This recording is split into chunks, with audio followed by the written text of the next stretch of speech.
Olá, gente. Meu nome é Divanira Leal, sou professora de ciência e meu assunto hoje é célula. O que seria uma célula?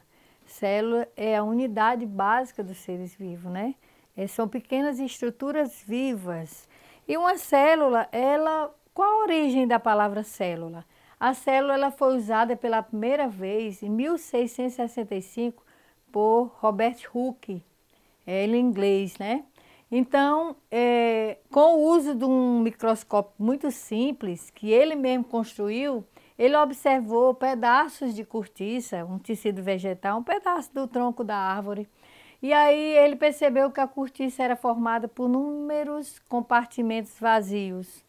E esse compartimento, ele deu o nome de célula. Essa palavra célula, ela é diminutiva do latim cella, que significa cavidade. Então, existe a teoria celular, onde engloba alguns princípios fundamentais, que é a célula é a menor unidade dos seres vivos que realiza processos vitais, que no caso os processos vitais é o quê? Nascer, crescer, amadurecer, envelhecer e morrer, né? O ciclo de vida.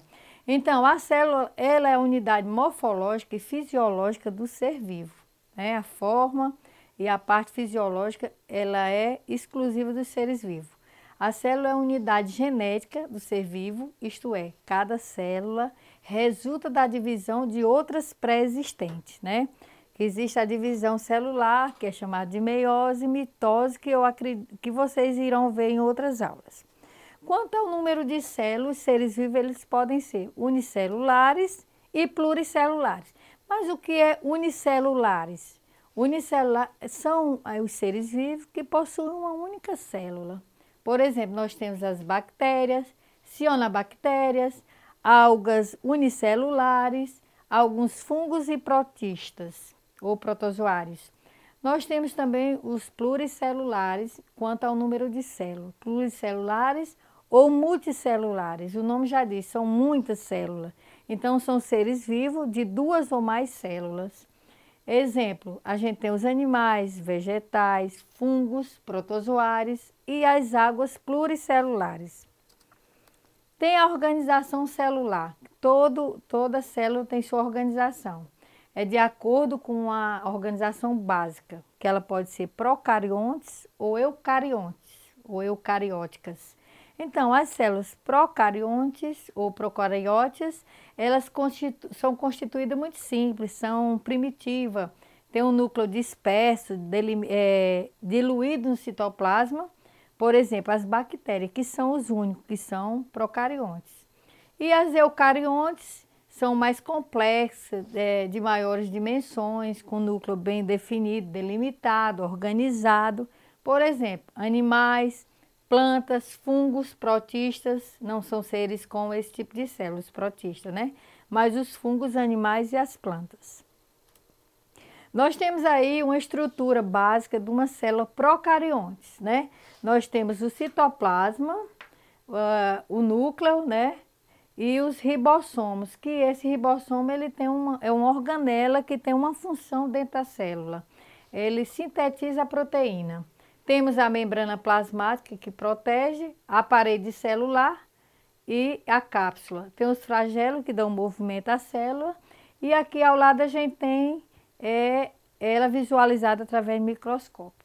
Também vocês estão vendo que a procariontes, o núcleo dela, o DNA, a informação genética, está diluída dentro do citoplasma. Nós temos também a célula eucariontes ou eucarióticas, célula animal, que também tem as organelas. O que são organelas, na verdade? Organelas são pequenas estruturas vivas dentro da célula, ou os órgãos da célula, que têm funções. Aqui a gente tem um núcleo, né? Tem a membrana plasmática, tem o citoplasma, onde estão mergulhadas essas organelas, né? Que nós temos os ribossomos, a membrana plasmática, a mitocôndria, que é responsável pela respiração celular dentro da célula, e o citoplasma, certo? Aí é uma célula animal. A vegetal, que também é eucarionte, porque o núcleo dela é definido, é delimitado, é separado do citoplasma, ela tem o vacúolo maior. O que é um vacúolo? É onde armazena substância, água na planta, porque essa célula é de uma planta. Aí nós temos a membrana plasmática, os cloroplastos, que dão o pigmento, a cor à planta, e tem a parede celular. Então, essa é uma vegetal. Nós temos também a diferença entre as duas células, animal e vegetal. Temos a base, né?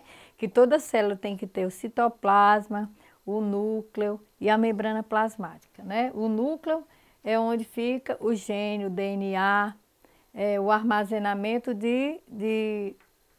da nossa hereditariedade, né? E aí o citoplasma é onde ficam as organelas, que toda célula tem, e a membrana plasmática de proteção.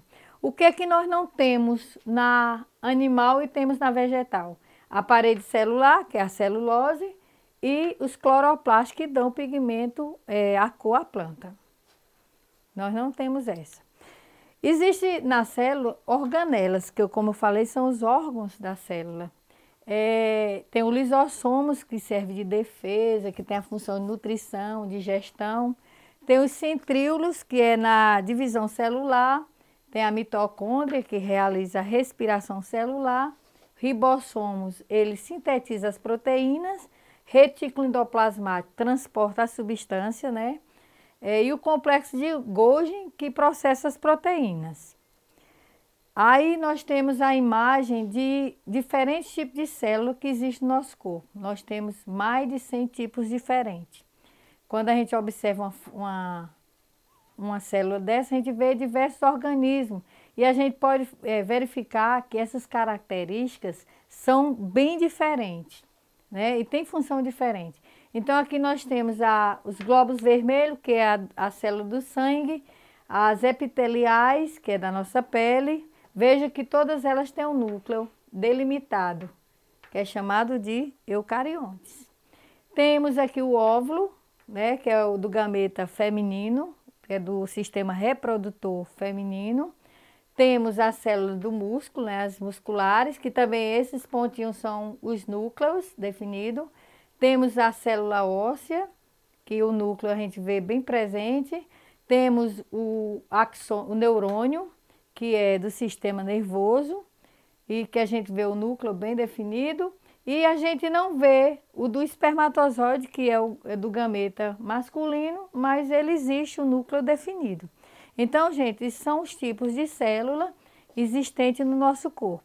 Eu espero que vocês tenham gostado da aula e que tenham aproveitado eu tenha contribuído para o conhecimento de vocês, e até a próxima aula.